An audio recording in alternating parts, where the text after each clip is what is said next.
I'm on this side. Now, I don't know why this makes my voice sound like Minnie Mouse. I can't understand that.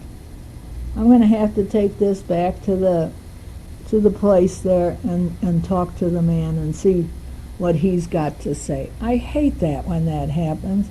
That happened a few times with my old one, too. Phooey. Well, we went to the Western Wailing Wall, and they have an area there against the wall. The men have a large space, and then the women have a smaller space. Like the men have 3/4, and the women have 1/4.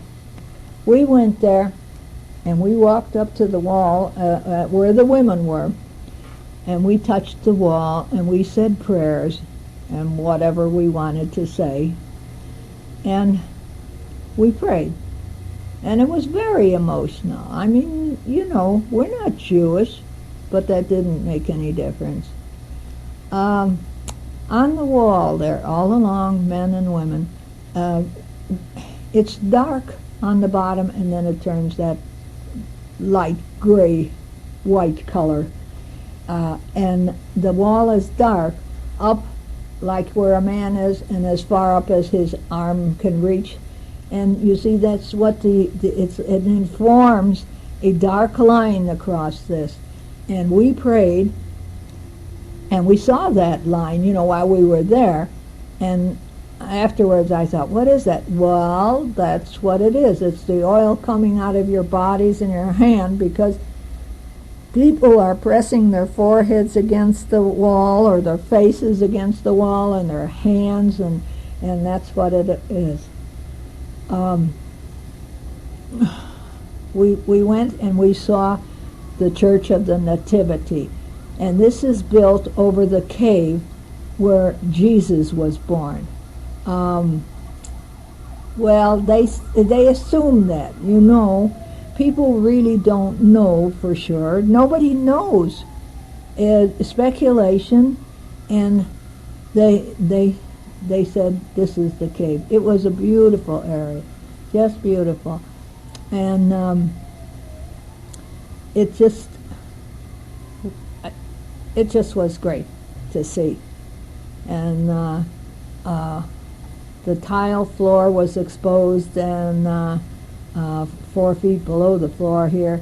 And at the Bethlehem Shepherd's Cave, we went into the cave where Jesus may have been born. So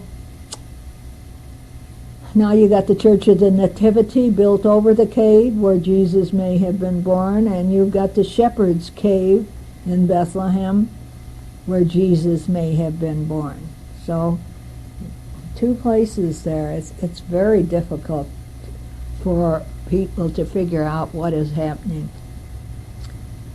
At our hotel that night when we came home, there was a large group of people, and they were black people, and they were singing. Someone was playing the piano, and they were singing, and it just filled the whole lobby with song, you know. It was they sang and they sang and they sang, and it was kind of nice. Every group is so nice to the other group. We just all seem to be so agreeable, and so many black people here. This was a surprise to me. So many people from Nigeria with their native costumes on. I was amazed at that. Let's see, what can I tell you? Well, we're on our way to Masada. It's in the desert. It's from 2,000 years ago, and it's where they did a mass suicide. There was 960 Jews, and they were besieged by the Roman army for years. They were encamped out there, and the Roman army was trying to batter down the walls of Masada, and finally they had to build a ramp to go up. And meanwhile, they're shooting at them, and they're not shooting guns, you know, throwing rocks and things like that. This is in the desert. It's in the wilderness. and